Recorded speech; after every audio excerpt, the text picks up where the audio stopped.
Thank you, Xavier. As you've seen, he's been talking about many topics that have been being discussed during the whole day.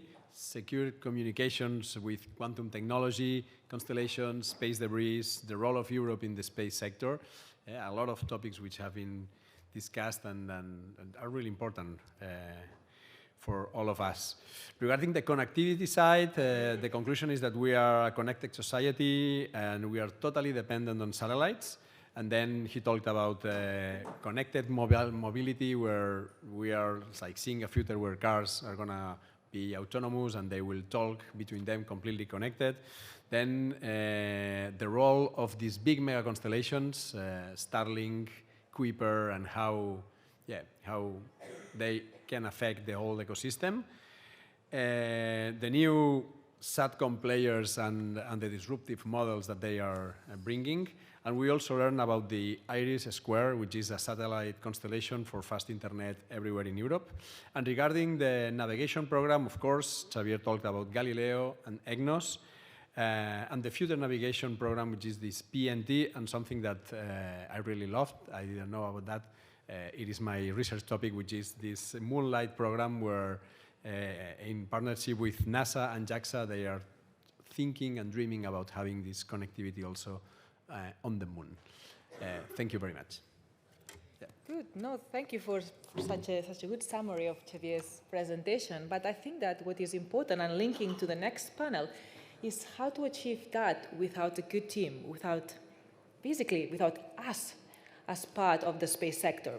So we will be discussing in the next panel the brain drain in the new space era, if it is a challenge or an opportunity for all of us. How we can keep talent in our companies, how we can find this talent. I think that during the lunch break, even the coffee break, I was discussing with some colleagues, oh my God, it's difficult to find the right people and to retain these people. So how we can encourage the kids that Mikel was mentioning at the beginning that are flying their bottles, and how they can be the new generation of space people, and how businesses, employers can think in a different way to transform their internal politics to keep and help to find the right people. Team is important. Our investors mentioned before.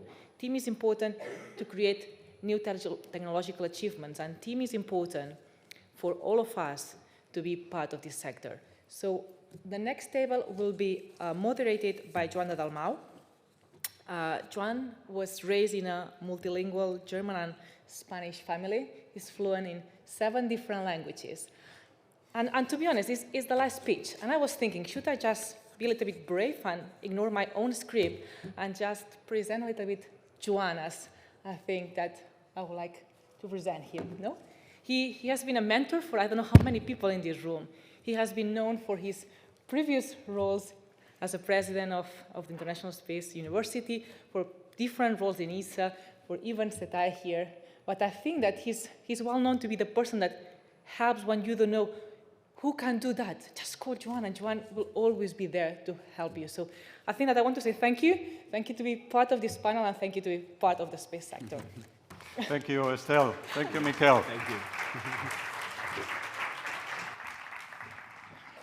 You have announced the topic, which is talent. And let me call to stage 4 talented people that I am privileged to have a conversation with. Please come on stage, Elisabet Vílchez. Let's give an applause to each of the speakers, please.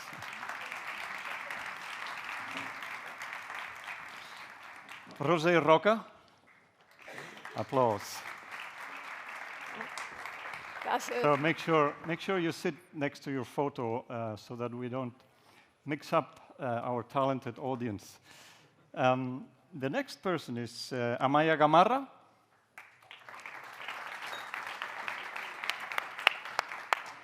And Marta Lebron. Let me see. Are we sitting correctly? Yes, very good. Yeah. Now, we know that it's difficult for the audience to stay seated from 3 p.m. to 7, I don't know how long.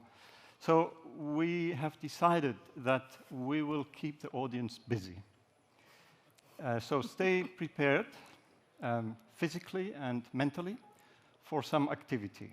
The first activity is that I have some objects here. If someone could remind me that before the end of the panel, I have to do something with this. That's the first exercise. And we have some questions for the audience, together with Marta. Be prepared. But let me first ask some questions and maybe describe the talent of each of our panelists with my personal interpretation of their curriculum. So please correct me if I am not talented enough describing who you are. Let me start with Elisabet Vílchez. You have studied at UPC here and at UOC, Universitat Oberta de Catalunya, here, well, online, right? Among your many talents, we know that you have experience in startups because you were running one yourself. Did you found it or were you hired in that startup? I founded it. You founded it, so you know what you're talking about as manager of the European Space Agency incubator here in Castelldefels. And of course, you have also worked for public administrations in different parts of Spain. One of your talents is electronic administration, so how to help public administrations use less paper and be more efficient. So you will cope with me. I'm using paper here, but I hope I'm the only one. So Elisabet, thanks for being with us. And if you could just answer two very brief questions, and you can get the audience engaged if you wish. First question to Elisabet. How many startups did you select in the last round of the ESA incubator? Okay, hello. Thank you for the invitation. Thank you for the introduction. Well, I will start explaining a little bit about ESA BIC Barcelona. ESA BIC Barcelona is the Business Incubation Center of the European Space Agency here in Barcelona. We are located in Castelldefels in the Mediterranean Park of Technology. ESA BIC Barcelona is formed with the ESA BIC Barcelona in a consortium between the UPC, the Polytechnic University of Catalonia, the Mediterranean Park of Technology, where we are allocated, the scientific park where we are located, and the Catalonia government. We have also the support from Barcelona Activa and Metropolitan Area of Barcelona. And yeah, we started our activity in 2023. We have the first selection campaign with new 6 incubatees. Welcome to all of them that are there. We have a process. Six companies? 6 companies. Are they here? Yeah, some of them are here. Can we ask them to stand up, please? We don't see them, but on the spot. hopefully everyone stands up from the new round. We don't see 6 people. Yes, over there. Oh, okay, yes. Make yourselves known, because we all want to learn after this how your experience with the ESA incubator is going. Congratulations to the 6 companies. The name of the companies is EMC Barcelona. They work on electromagnetic compatibility on the space sector now. Yes. Shiroi Aerospace, they develop a propulsion. Yes. Also, Geoscope, they use satellite data for they have a platform of climate. They give some information about climate climate predictions. Also, Creios Space, also propulsion. Yes. I'm not 4. I'm having 4 now, and then also just Slimop Space. Slimop. They are working on suborbital telescopes, the optics of the telescopes, and the last one. Can we hear it from the audience? What's the missing company? Number 6, are you here? They are not. You were not mentioned? No, it's CIRCE, that they work in giving a security on GNSS. So Yes. they give another layer of security in GNS. So we see some upstream, some downstream. Yeah, we have Interesting 4 mix. upstream companies Yes. and 2 downstream companies. We have more questions for you, but let's first try to summarize the skills and the talent of José Roca, who also studied here as an engineer. And then she decided that she wanted to work in aeronautics and started with the French Space Agency in air traffic management and then moved on to Airbus in Toulouse to help design and build aircraft. And you seem to have been moving from smaller to bigger aircraft up to the Airbus 380. And of course, you were looking for a bigger one, but they didn't offer any other Airbus to you. So you thought, okay, instead of looking for a larger aircraft, I will try to go higher. And then you moved up to high-altitude platforms. And these, as you know, are somewhere between an aircraft and a spacecraft. They are at what altitude, José?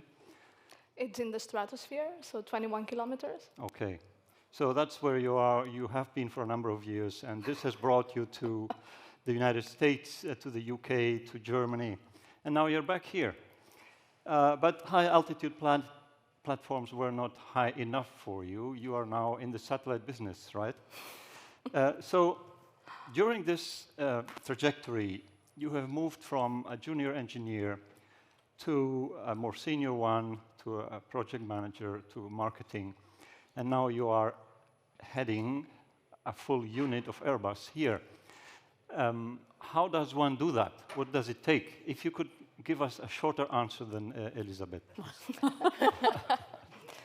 So most of you probably think that I'm going to say it's great technical skills or it's great soft skills or essential skills.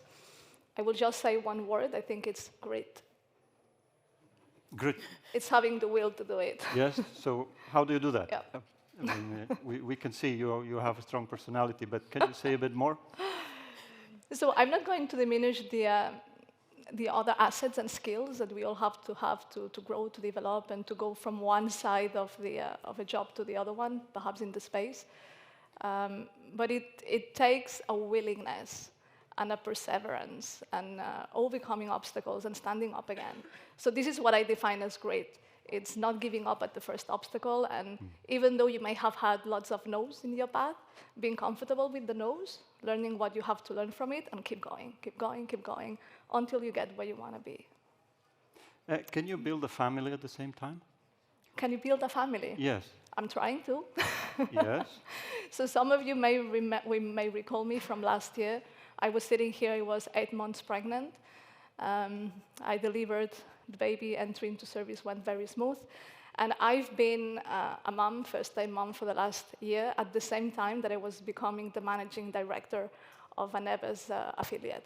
So it's not been easy, but I can say I would not change anything, and that for the last year I've been an executive and a first-time mom at the same time. So I think impressive. the answer is yes.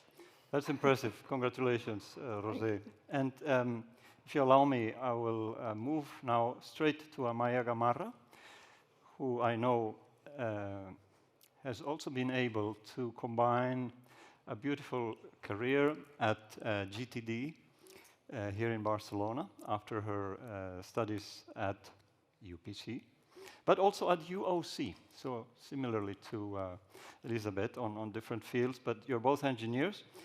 And with your family, you have moved from Barcelona to French Guiana, to Germany, always with the same company. Yes, with GTD. And did you need to learn new languages? I mean human languages, not computer languages. It was part of the experience.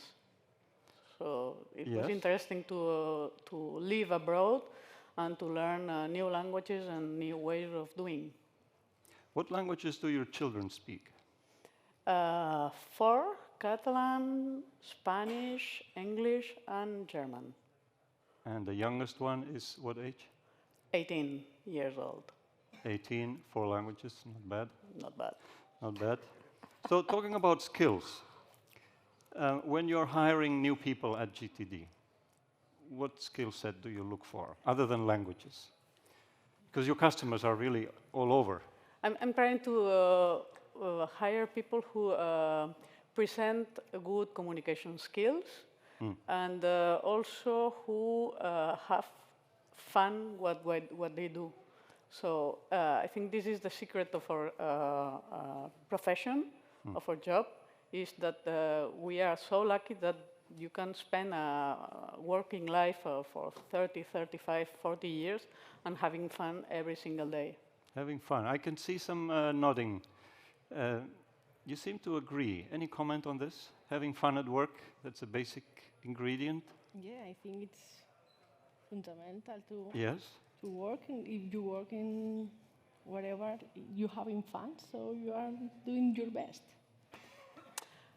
So what we try to develop always is the skill of the junior engineers that is most developed, or where they want to get developed. So you let your junior employees choose the project, is that right? Where they will see most fun? I don't think we leave them choose the project. We accompany them in such a way that they get comfortable in this project and they can learn what things that interest them. But you don't hire people like me anymore. I don't think. No. Okay. So we prefer change. to have you. Okay, let's have some fun differently before I get my CV to you. We want to hear from the audience. So now Marta Lebron and I have agreed that we will ask you a question, and allow me to come down because I want to see you. I want to see how many hands are coming up. Marta is an expert in languages. That's her scientific background. Not computer languages like Amaya, but human languages. And then she moved on to work for a space startup in communications and public relations. And then she went to Belgium. Thank you, by the way, Marta, for bringing to this Congress such a beautiful delegation from Flanders. Is that your fault, that they all came here? Yeah, of course. Yes? Well, well done. Well done. That's a good skill, a good talent. So the question that Marta and I have for you all now has to do with the first theme of our panel, which you can read in the title, Inspiring the Younger Generations. You can also read the two statements. They are a bit provocative. But the question to you now that we have cooked together with Marta is, by a show of hands, who knows of a child in your circle of family or friends who is interested in or by space? Who knows of a child who is interested and wants to learn more and is asking you questions? Oh, I can count 4. And yeah, it's well above 50%. Let's give an applause to the audience. Thank you. Marta, more than 50% of the population has a child or knows of a child, and I'm sure they are all different children. They are not all thinking about the same one. Do you think this is representative from society, or is it because we are in a space bubble here? I think we are indeed in a space bubble. Okay. Although I think space in general is very inspiring. We are here in our little bubble where we all have kids who are around us, where we all try to speak about space to them. That's actually what we do at WIA-E Barcelona. We have a mentoring program, and we have a good team where we create events, where we create outreach workshops so that kids can see that there's space for them. A lot of kids don't have the influence that the kids that you're thinking about have. So it's important that we let them know that space is out there. There's also a very good Catalan initiative, Hypatia, as we know it here. Yes. That was recently.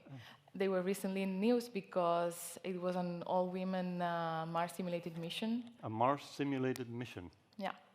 all women. They went to the Utah desert, and they were there, I think, for a couple of weeks. They did their science. So how would you compare what these scientists are doing with the Hypatia or Hypatia project? They seem to be now going out to schools and talking to the younger generations. How would you compare this project with the statements that we see on screen that seem to be a bit critical? They come from UK senior people who were recently interviewed. We'll tell you more about this survey in a moment. They seem to say that we should not tell the kids that they can become an astronaut if that is what they want, right? Because we might be generating some frustrations. Can you tell us about Hypatia, but also about women in aerospace? How do you motivate the younger generations and the girls? At WIA, we believe that space is open for all kinds of backgrounds, not just people who want to be astronauts or not just technical profiles. As you mentioned myself, I study languages, I work in space, and I think engineers are not the only profiles that we need. Space needs to be communicated, space needs to be understood, space needs space lawyers also. There's plenty of backgrounds out there for people to work in space. So if I was a child, you would tell me you don't need to fight your whole life to become an astronaut. You can become a lawyer and then specialize in space law. Is that what you said? Absolutely. And enjoy it and have fun like an astronaut, or even more. Yeah. I love space, but I don't have the need to be an astronaut and to go to space. I'm happy on Earth. Excellent, excellent. Thank you, Marta. And this leads us to have a look at the new strategy, the NewSpace strategy of Catalonia, that, as you know, was published a few years ago, and which addresses the younger generations, but goes all the way up to young people like us here, or even more senior people. How can they be following a lifelong learning curve, right? And we know that Women in Aerospace also has other programs. Maybe we can talk about them later for older people. And not only for women, but also for the whole society to be more conscious. So it's interesting to see how the NewSpace strategy here is being implemented by the Institute of Space Studies of Catalonia with different programs for all ages. And that includes summer camps and hackathons and internships in companies. It goes all the way to PhDs. By the way, does GTD work with PhD people, or is that something you leave for academia? No, we work with them. Actually, there's one over there. Who is that? Yes? Can you introduce us briefly to that gentleman? He's Alejandro Saban, and he's working in a research project at GTD, and combining this research project with a PhD that he's currently doing with Miquel Sureda, who is over there. Miquel, yes. So, and is GTD really interested in the PhD topic? GTD is interested in all the talented people that can help us developing any kind of project. And in particular, the PhD people are very useful when we head to new space projects, less so there's a win-win. Win-win. Yes. Good example. Yes. So we promised we would tell you where those provocative statements came from that we just saw. They come from this survey conducted by a specialized company in the UK for the UK Space Agency. And this is very recent. They asked and they obtained responses from, as you can see, more than 200 space-related organizations in the UK earlier this year. The majority of them are companies, and the high percentage are small companies. So it will be now very interesting to have your comments and your suggestions in view of some of the results of this skills study. And for those interested, you can, of course, take pictures of the screens, but you can also consult the full report, which is freely available online. So let's get started with some of the results. You can see that nearly every space company in the UK acknowledges that they have skills-related challenges, meaning they either don't have the skill set in-house or they don't find it outside. And you see the 4 different areas. They have gaps, obviously, in the skill set. They have recruitment challenges, and this has been increasing compared to the last survey 3 years ago. It has moved up to 52% this year. They also have a significant increase in retention, keeping the employees in-house, which is understandable. If there is more demand than offer, companies go and poach people from other companies. Since I have Amaya next to me, how do you keep your staff? I mean, you have been 25 years with GTD. Does everyone do that? There are many people who are there also at the same time as I. And I think that one of the secrets is that there are 2 secrets. One of them is that you can move from one office to another. Okay, not from one company. So you can be developing some systems in Barcelona, but if you get bored or you want to move, you can go to Germany, to Kourou. You can work with other people and other customers, first of all. And then, secondly, what is important is that to develop your career at GTD. GTD is a medium company. We don't have, it's not an Airbus or an Alcatel who has hundreds of managers. So finally, we have managed to adapt to develop, to propose a good technical career to the people who don't want to switch to management tasks. So, in other words, what you're saying is that flexibility from the employer is very important. Yes. To let people advance. Yes. And maybe José can tell us a bit more about this. You just mentioned that you're not as big as Airbus, right? Airbus only has 60,000 employees. So, how do you Not in Barcelona, though. motivate? How do you motivate your colleagues, José, to stay motivated and to retain them? Well, I think there's different things that drive us, right? Most of it depends also perhaps in the generation where we belong. What we can see with the newer generations is that they are no longer rewarded and recomforted by perhaps the same things that people like me who joined the workforce 20 years ago. They need to see that they make an impact.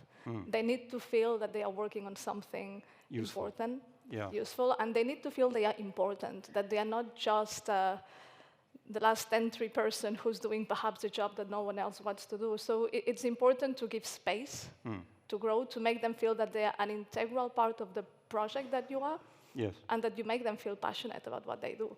And for them to feel this passion, they need to believe in what they do, and to feel that they play a good role on it. Good. You said passion, and could we say fun as well? Yes, but you already used that word, so it was already taken. Okay, good, good. Well, thanks, José. So now the next question is to Elisabet. With this chart from the same survey done this year in the UK among space companies, you can see here the type of skills that companies are short of within the company. So this was answers by senior managers in UK companies saying the number one shortage of skills is software and data. But if you go down the list, you see something called sector support, which for the Brits means knowledge about regulations, about training the employees, about economic analysis, and further down you see other so-called transferable skills like project management, etc. Elisabet, when you selected these 6 companies, what criteria did you use, and how much weight did you give to this type of skills that are non-technical? So we have 3 requirements to apply to ESA BIC Barcelona. One of them is that you have to have an innovative product in using space technologies or developing a product or service to the space sector with a space connection. So you have to have this space connection to apply to the ESA BIC Barcelona. Another requirement is you have to be a company, a new one, or less than 5 years. And the criteria that we use to the selection, the tender evaluation board, take a look in 5 criteria. One of them is background and experience, is the first of them. Technology and service. Also, the value proposition and market is also a criteria. Business modeling and risk, and the activity proposal. But the weighting factor that is the highest is the background and experience. So it's important. Well, it's a criteria. If you have a multidisciplinary team, for sure, you're going to have more height in that part. So we have this kind, and by the other side, there's another criteria, no, as I mentioned. Yes. We give also support, not only technical support, also support in regulation, also support in IP. So we help them, right. so they don't have all the skills in the... Right, yeah, I can imagine that... Because they are startups. Yes. They don't have a lawyer. Some of the founders are not necessarily very experienced professionals, so there are some skills and knowledge that you help them acquire. Yes. For example, regulations. Yeah, we help them with that. And protecting the intellectual property? Yeah, that's very important. Yes. To yes. have a good strategy to protect the technology. Yeah. Right. We try to help them with that issues. So let's look at university training now, since you're talking about skills and what these people need, whether they are entrepreneurs or not. And we now move on to the theme of tertiary education. With another provocative thought, I would like us to read it, and then we will ask for another show of hands. This was said by a senior professor in a UK university who basically says, we should change the way we train our people. We seem to be educating our university students to join large companies and not the startups. Maybe Marta can tell us a little bit, because you have worked on both startup and a more senior company. And what type of skills do you think are important and that are not necessarily learned at university? Maybe you can give us examples of your personal trajectory and how those connections and networks have helped you as a professional. Absolutely. There's lots of skills, for example, communication skills, teamwork, leadership skills that you can just not acquire at university most of the time. You asked about my personal trajectory. What I did was I attended ISU, International Space University. That helped me also get a What did big you learn there? perspective. What were you missing, and what did you learn there? I missed the vision of space, let's say. I came from a non-space background, so I needed to see space, but not just from one perspective, but from multiple perspectives. And that helped me get a vision of the sector, of where we're standing and where we're going in different perspectives. I also collaborated with lots of organizations, volunteer organizations like SJC, for example. I think that's essential for a person, or not essential, but it's very valuable for a person to acquire skills, leadership skills, teamwork skills. That's not something that you easily do at university.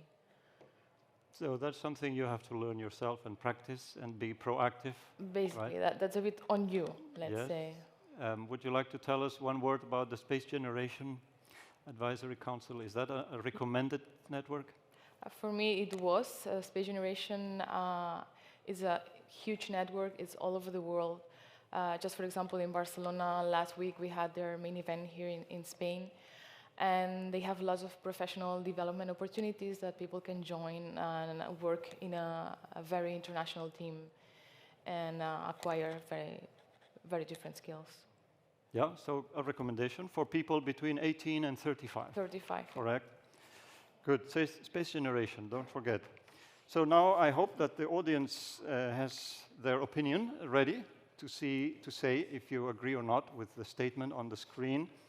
And while we do that, I'd like to invite Amaya to tell us whether you see our graduates from local universities, whether you see them well prepared or not, whether you agree with this. But hold on, first we need to hear the audience. Who agrees with the statement on the screen? Okay, thank you. Yeah, about 20%. And who strongly disagrees with this? Strongly disagrees. So Amaya, can you give us your vision? We need a judge. I don't think they are prepared for big companies. I think they are prepared for starting working. And it depends on the company how they develop an engineer. So in our case, they are integrated in any project with senior people, and they get developed within the framework of this project. But the other day you told me that people are very well prepared in their field. Is that correct? I think that the universities are doing a pretty good job in the last years. And we are getting engineers that are ready to integrate the project from local universities here. Yes. Now, my fear is that I'm not sure that the industry or the research projects in Catalonia will provide enough tasks for these guys to stay here and not to go abroad to other countries who are investing more in space programs. So, talking about going to other countries, I'm looking at José now. You are an example, Amaya. You've been working in different countries without changing company. And you're still here. So, we wouldn't call you a brain drain example. José, did you consider yourself being a brain drain person before knowing that you would come back to your home country? And why is it important to move around the world, José? I mean, I didn't consider myself a brain drain, even though I did not have in my immediate radar the fact that I would come back to my motherland. I decided to leave the land that had seen me raise and develop and become an engineer because of curiosity. I was very interested of the careers, the topics I would get to learn and discover abroad. I left for 6 months. I stayed abroad for 18 years. One thing led to the other one, and I was very, very happy to have an international career. And I didn't think I would be able to come back to Catalonia and have a role like the exciting mission I have been able to have. And this has been a revelation to me. And I'm looking now at Catalonia with fresh eyes. So I'm discovering Catalonia again and realizing that there's fantastic opportunities and fantastic jobs, and that I was wrong of thinking that I was not going to get back here with a great career opportunity. So I did never consider myself a brain drain, but I'm happy to consider myself now of the generation of people who's coming back and who's coming back to Catalonia, bringing an international exposure and experience to hopefully develop new business here. And you are hiring, right? I'm hungry. Are you hiring? Sorry. I'm hiring, yes. Yeah, what type of people are you looking for? I mean, we've been hiring already for the last months. We've hired 5 people. Looking at my CTO right now, probably because he's going to take me on stage on how many people I can hire. CTO, can you stand up, please? From Airbus. Putting you on the spot. Okay. You must be an Earth observation expert. Yes, that's what you do, right? Earth observation from space and from high altitude. Thank you for being here, sir. You chose if I give a number, he's going to say, you committed to this number on stage, so we need that many people, right?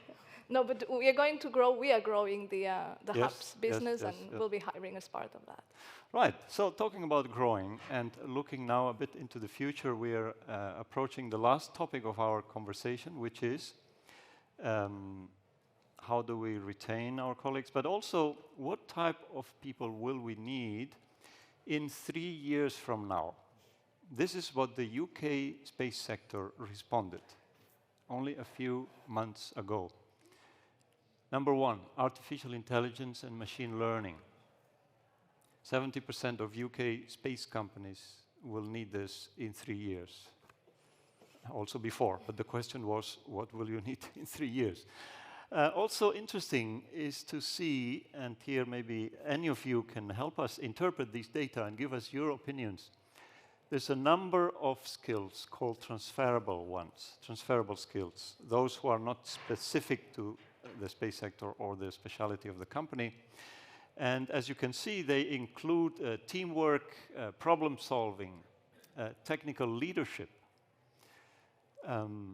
which is something that Rosé has done. And Amaya, how do you keep your technical leaders up to date on artificial intelligence, for example? It's very difficult.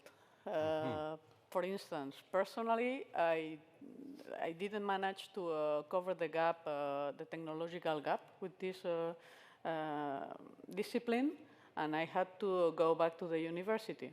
So I know about 4 or 5 colleagues in the company who are just now taking this data science master of the UOC.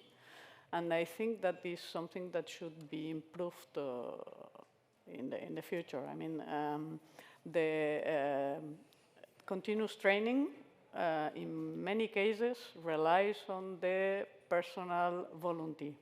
So you mean it's not up to the employer or to the Generalitat to decide, it's every employee as well? Yes. So what should we do as employees? No, I mean, nowadays, yes, in many cases are the employees who decide, I'm going to take part of my personal time to yes, okay, so they're motivated. get trained. They're motivated. And, I think does it the should be employer a help bit simplified? Does the employer help them? Yes, Yes? they help they help you with the way of paying it, but not, for instance, providing With you time. with hours or time. Yeah. You have to take it on your personal time. Is it the same case in your company in Belgium, Marta? No, we have a program where our employees can be trained on the job, and they can choose what they want to do. Yes. Also, managers are able to propose trainings for their right. people. So there's a process in place, and there's time allocated for training. Yes, absolutely. Maybe that's something we could look closely for our companies here. And Elisabet, other than the ESA BIC network training the entrepreneurs, can you mention some other programs available here for these startup companies in entrepreneurial skills? Yeah, for instance, as ESA BIC Barcelona is managed by UPC, the Polytechnic University of Catalonia. In the UPC, we have 25 years of entrepreneurship. In the UPC, there's a unit, an innovation unit, that also helps to the students to do a business. So there's, for instance, the Empren program that they help you to, they give you some support to brings your idea to a business. So maybe yes, can you repeat the name? Empren UPC. Empren UPC. Is that open to anyone from It's UPC? open for the students, UPC Anybody? students. Yeah. Okay. To the UPC students, they can help you to bring your idea to the business. So training is very important, and of course the Brits, they explained which type of training they see more promising, internal, external, through specialized training institutes, etc. But now I think it would be very helpful to us here, before we conclude this roundtable, to hear from each of you what it is you want the audience to take away. What is your wrap-up comment, statement, takeaway, recommendation, something you want them to remember you for the rest of their lives? And yeah, we heard from you, Amaya. One message I find interesting is the employee should be proactive. Don't wait until the others decide for you. Would that be one of your messages? Yeah, but then the employer must provide him with the framework and the resources. the flexibility to convince you that you are in the right place and So you are doing the right job. Your message is for the employees and for the employer. Marta, what is your final message? I'm going to go with your message, totally agree, and encourage especially here the younger generation to get yourself trainings, to participate, to gain those soft skills that are so much needed these days. So be proactive and don't be shy. Exactly. Just follow Marta. Are you on LinkedIn? Can they follow you? I am, yes, Yes? they can. Yeah. You know that on the website of this conference, you can contact with any other person through LinkedIn. Very easy. So please do that. That's what you're telling us, right? Yeah, of course. Yes. Elisabet, what is your final recommendation? In my opinion, for instance, for the startup that wants to apply to ESA BIC, for instance, not only see the technical skills, also have some of business support or advisor or whatever, not only focus on the technical skills, also to have a look to the business plan, to do a viable business plan. So it's my recommendation. Focus not only on the technical. Focus not only on the technical. Yes. It's very important because you are doing technical, but also in the business. So for a technical manager like Rosé has been, what is your takeaway message? I had prepared something and I have just changed it based on what I'm thinking. Okay. I'm going to give two messages, actually, if you allow me. So one, it's to the younger generation in this crowd, and the other one is to the more senior generation of this crowd. To the more junior ones, what I would tell you is become Swiss knights. So you have probably followed a very good technical education that is putting you at a magnificent place to start your career. Be curious about the other skills that you need. Because what we see in big corporations or also in small corporations, we are missing people who have great presentation skills, who can defend their idea, who can respect and listen to the others when they debate, who are risk takers, what else I'm forgetting, who are negotiators. All of this, it's instrumental. I cannot emphasize enough how all of these essential skills, I don't want to call them soft skills, they are essential, they are needed in the workplace. So yes, focus on the techniques, but please give way, way more importance to debating, persuading, negotiating, presenting an idea, and being able to make an elevator pitch in 3 minutes. So that's a message to the younger crowd. And you don't call them soft skills. How do you call them? Essential. Essential. Absolutely essential. That's not exactly the wording we saw on the UK survey, but I like essential. Essential is Yes, right. yes. So this is really an encouraging word to all these younger generations to equip yourself with all the rest of skills that probably a university education may giving you, but only partially. So now, for the most seniors in the room, become role models. Especially and particularly because you cannot aspire to be something you cannot see. So even when we do not realize, there's people watching us, listening to us, and trying to duplicate the behaviors that they see in us. And if we wish for them to become great leaders, they need to see great leaders in front of them. So we have to watch our behaviors and really become these leaders that we want the next generation to be. I think that's another key word, role models, like what people do at Women in Aerospace, right? You go to schools and show them real people who are not too old or too far, they are real, close. And also what the Hypatia people are doing. So while we hear the applause to you all, not yet, we would like to close the loop now and give you an end-of-year gift from Hypatia. It's a table game that any of you can have a look at. It's very multi-language, 1, 2, 3, 4, 5, 6. The instructions for this game are written in 7 languages, so I'm sure you will find at least one that you can understand.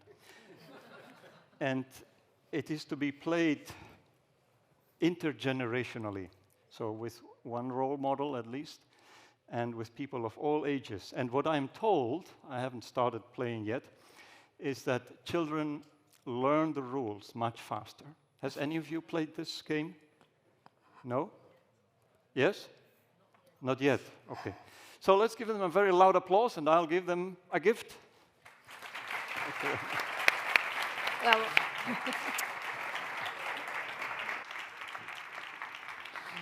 Thank you very much.